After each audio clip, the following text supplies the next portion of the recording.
Hi, I'm Maria, Hi, I'm Emma. and we're both editors here at MetaStellar.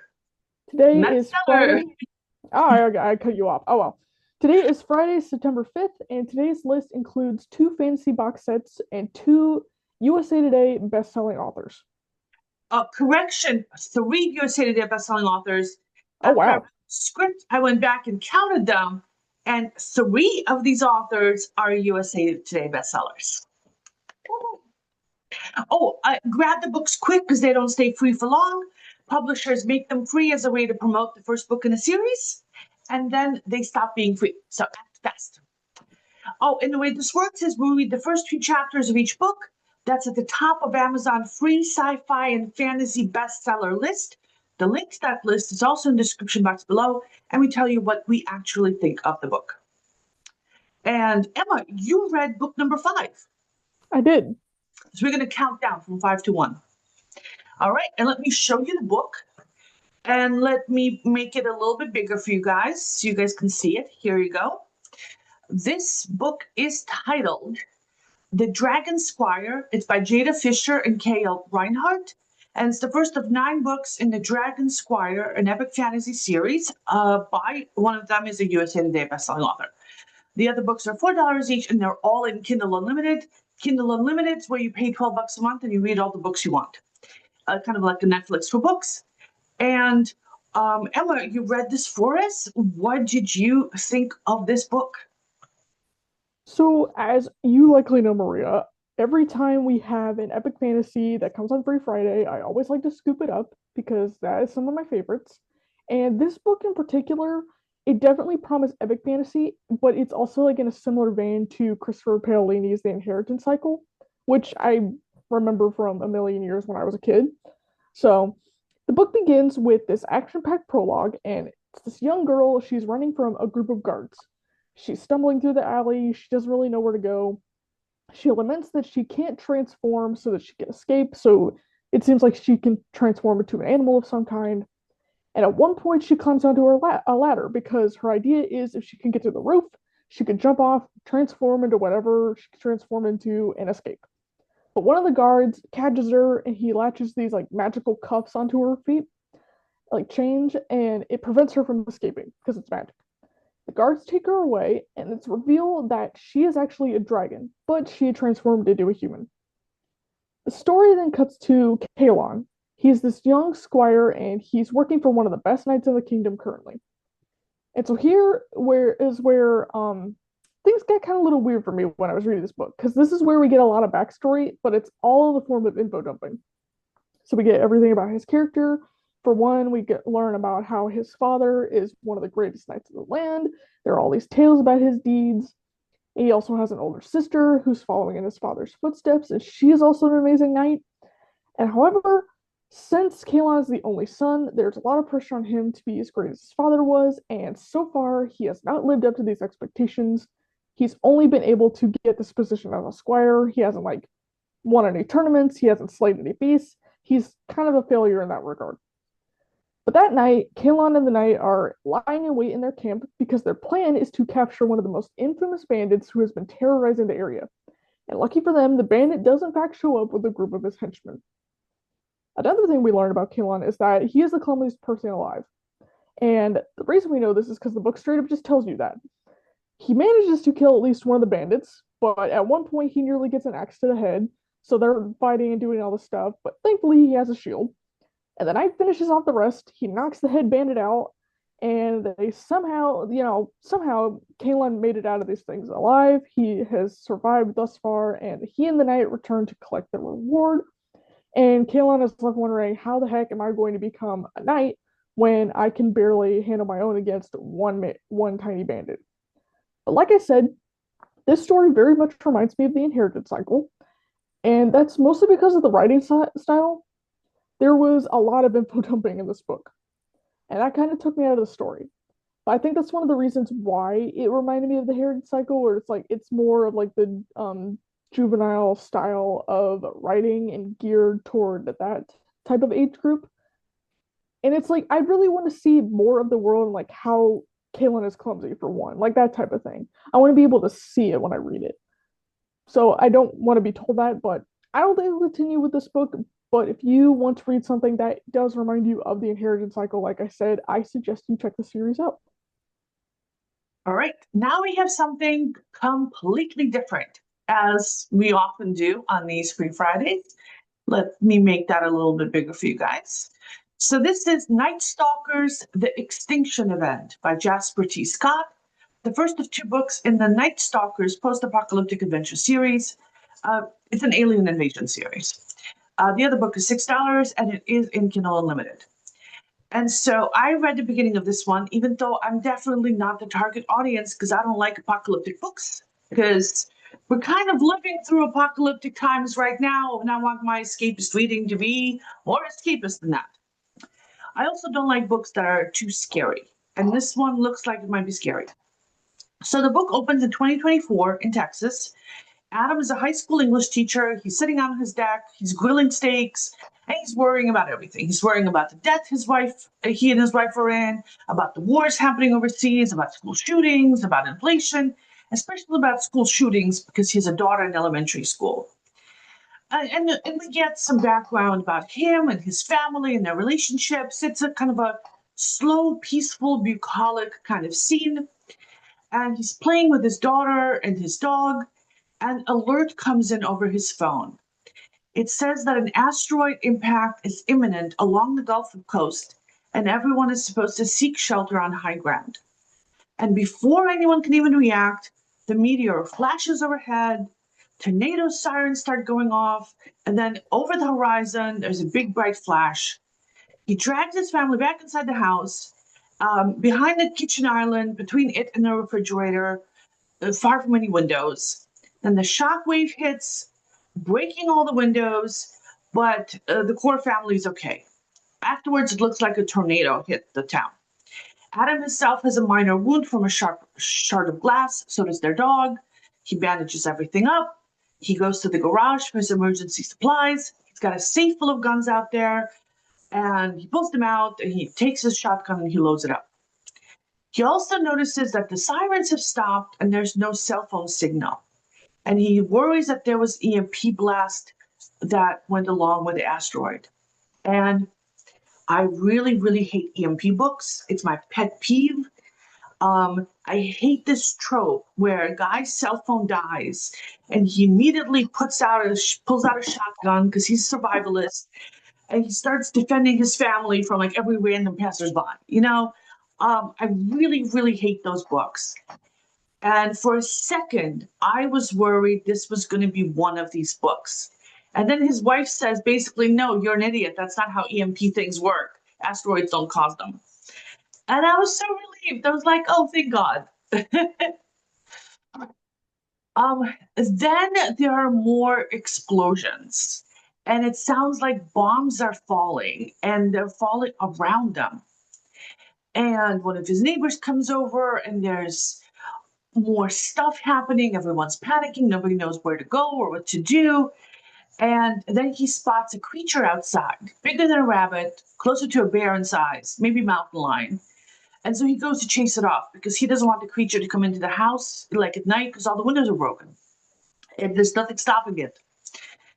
And it turns out to be some kind of super creepy alien thing, like one of those black reptilian tentacle creepy. I try not to read the description because I don't want to have nightmares at night. And things just start getting worse and worse and worse for them. I'm about 6 chapters in right now. I don't like the writing. I like the story. Alien invasion is way more interesting to read about than an apocalypse caused by a pandemic or a global war or an economic collapse or something like actually imminent today. So it is a nice escapist kind of book. It is a good read, but I'm not going to stick with it because those alien monsters are scary, and I don't want to have nightmares at night. But if that's the kind of thing you are interested in, it's very readable, and it's definitely like a fun beginning, and you do feel connected to the character. Adam is a vet. And he's got some, wound in his leg, and he knows how to manage things up. and he's feeling all the stress coming back from this, but he's dealing with it. So I really like him as a character, and I like the setting, and there's a lot of violence and excitement and stuff happening. So I do recommend this. If this is the kind of book that you like, I highly recommend. And then the next book is a very similar kind of. It's Fomorian Brigade by James David Victor, and it's the first of 9 books in the Gene Soldiers, a military sci-fi series. The other books are $1 each, but they are all in Kindle Unlimited. And I'm a big fan of military sci-fi. I love David Drake. I love space operas.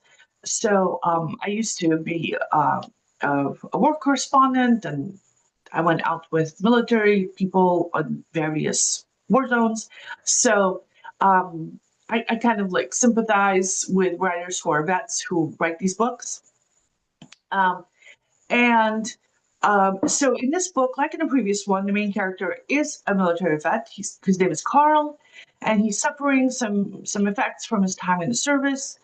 And apparently he was an experimental soldier injected with drugs and some kind of genetic treatments that induced rage and seizures, but also resulted in increased combat awareness and performance. This made the soldiers good on the battlefield, not so good in civilian life. And this is in the future, way in the future. And he's originally from Old Earth, and now he's somewhere else on New Persephone. And he's managed to avoid the rehab programs where the other vets had been sent, and the other vets never came back. So he's thinking he'd rather take his chances on his own. So as long as nobody on this planet where he is notices who he is, he figures he'll be okay. In the next chapter, we get a flashback to when he saw his first action, and he was fighting an alien race for possession of an Earth-like planet. And for some reason, the battle required infantry on the ground. I don't really like that trope because why would space-going races fight ground wars? That I have a really, really hard time understanding that. But it is a common trope because there's a story that writers want to tell that involves their infantry experience, and so they tell it through alien conflicts and so forth. Then the flashback ends. We're back in the present day. The local police chief does know who Carl is, and he's blackmailing him. He wants Carl to do odd jobs for him in return for the chief keeping silence. And the chief also supplies him with the medicine that he needs to continue functioning. Now the police chief wants him to track down a creature with alien mutations before the news of its presence goes public, and the space dock is to be shut down and miss its quota. And for a second, Carl considers calling in the tip because that could save more people than if he went by himself to try to fight it. But he does need his medicine, and he's only got enough left for 2 or 3 months. No, he doesn't have enough left to last 2 or 3 months. And if he takes the job, he'll get the medicine. He will get enough for 2 or 3 months, which will give him time to get to another system and start over. So I did like this book very much. It did remind me of Hammer Slammers, which I loved, and I will probably keep reading it once I finish the current series that I'm in, which is a continuation of a series that I started on one of the previous Free Fridays. All right, next we have Shifter Moonrise. Let me pull that up for you guys. Here we go. Shifter Moonrise by Aimee Easterling, a box set of several urban fantasy books by a USA Today bestselling author. So it includes Mate Branded, the first book in the 4-book Rude Wolf series, Full Moon Saloon, the first book in the Kira Fairwood series, and Wolf Trap, the first of 3 books in the Time Bites series. So this is all about shifters, and it's about shifter romances. And Lilibet Dominguez Torres read this for us, and since she's not here, Emma, can you tell us what she thought of the book? So she reviewed Wolf Trap specifically. It's the first book in the box set, She said that it's an intriguing urban and paranormal fantasy book, and it seems like she really likes it. So, from the very beginning, the author does a great job of capturing your attention and presenting the main character in what appears to be a very dangerous situation.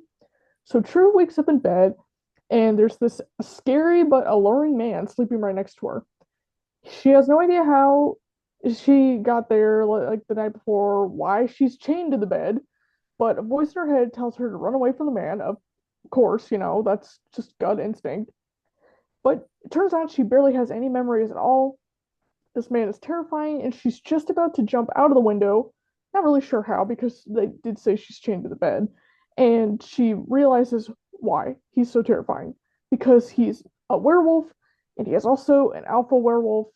And she's all of a sudden like strangely attracted to him, and she's curious about his identity, her own memory loss, and she is able to run. But she comes across someone who looks just like her, and it turns out to be her sister. And her sister tells her that she loses her memory every morning. So they're both running away from this guy because he's chasing her down, and they reach this cave. They exchange clothes so her sister can distract the guy while she makes it out safely, and she goes to work. Because apparently working while being chased by a random scary dude that could probably follow you is something that makes sense. At that moment, the main character realizes that she is a fox shifter, and that explains her skepticism and fear of a werewolf. But now, this is where Lilybeth admits that the beginning of the story might feel a little rushed, but the whole part of where she shifts into a fox and that whole idea was interesting, and she was curious to see how it develops as the story goes on. So, in other words, yes, she says she will continue reading this book for a bit more, just to see if things get better and the pace settles. And she would also definitely recommend this for fans of urban fantasy and paranormal fantasy stories. I'm a little put off by the whole alpha wolf thing. Yeah. Such a myth. Wolves don't have alpha wolves. They have family structures. I pet peeve. Pet peeve. Yep. Writers, please. I know it's sexy to have an alpha wolf, but let people create their own destinies. Anyway. I want to thank our Patreon supporters, including our newest Patreon supporter, Peter Bishop. Thank you guys. It means the world to us, and Emma will explain why. Yeah, so before we go on to book number one of today's best-selling free science fiction and fantasy list, we would like to thank our Patreon supporters because MetaStellar would not be here without you guys. The entire editorial team, including myself and Maria, are all volunteers. The money raised goes directly to pay real authors of science fiction and fantasy, and it goes to pay for original fiction by real human authors. We publish on our website every week, and we don't want you to miss any of it. So if you don't want to miss any of it, there is a newsletter you can subscribe to, link in the description box below. We also publish anthologies. We have 3 out. I am currently editing anthology number 4. It is due out very soon. And we also serialize novels. Gods and Monsters is one of our novels. It is on the reading list for next year's Nebula Awards, so it's not nominated yet, but it's a big step in that direction. And we're really excited about that. And also, you can read that book for free on our website, and you can buy it in print and online from all major retailers. And this year, we are also serializing RENNA'S Crossing by Geordie Morse. It is a magical coming-of-age story set in the world not too much unlike our own. And last but not least, I would like to point out that Maria has some books up on Amazon. They're on the humorous sci-fi bestseller list. They're all free. And I am helping her with her books because I am a book coach and editor, and you can find my information on how to contact me for editing in the description box below. Thank you. And yeah, I'm currently revising book number 1 in my series because I've got a little bit of OCD happening. But I'm halfway through chapter 8 out of 10. And as part of the revision, I will have more than 20 chapters when we're done, and the book is like twice as long as it was when we started. Just the minor edits. So yeah, don't do what I do. I do the wrong things. All right, book number 1 in today's list, and I read this one. And this is Monsters and Gargoyles by Lacey Carter Andersen. And this book is the first of 3 books in the urban fantasy series Monsters and Gargoyles, And this is a box set of the first 3 books. And the other books are, the other box sets are $10 each. So we have, everything is wrong. But I will fix it in the article once we're done taping this. So this is a long series, 3 box sets, and this particular box set is free, and it's a paranormal romance. So, and I read the beginning of this. So Melissa has just lost her job. Then her best friend dumps her because her life is such a mess. She's walking down the street, swinging from a bottle, crashes into a trash can, you know, like you do. And then she's walking past an alley when she notices that there's a woman pressed against the wall, surrounded by 3 men, and she's tempted to keep on walking, but stops and yells at the guys instead. They're not happy about being interrupted, and she says that they don't want her to take off her glasses. And she puts down the bottle someplace safe. Then the fight breaks out. She breaks one guy's wrist and knocks him out, knocks a knife out of the second guy's hand, blocks the third guy's bullet with the second guy's body. Then she goes back for her bottle when the guy whose gun she took away hits her in the face, knocks off her glasses, and before she has time to look away or close her eyes, the guy turns to stone. So she feels around the ground, finds the glasses, puts them on, and the woman that she saved runs away without a word of thank you. And so Melissa goes home. She's more than 2,000 years old, unappreciated, and she still doesn't have her life together. So I like her. I like her a lot. She's a very snarky superhero kind of person. And the next morning, she's woken up because her ex is calling her, and she's not in a good mood because of the hangover and everything. But he's upset because of the 2 dead guys and a stone statue in an alley near her house. And he works for something called a special unit, whose job it is to sweep stuff under the carpet before humans start asking questions. She tries to go back to sleep, but she can't because now she's awake. So she gets up and takes a shower, and the water is cold because she hasn't paid her bills.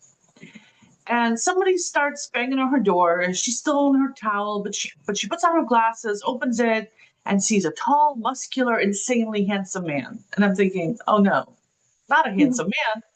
Maybe she'll kill him.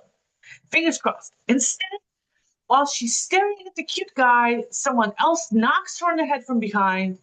She's unconscious and she's kidnapped. And so she wakes up later.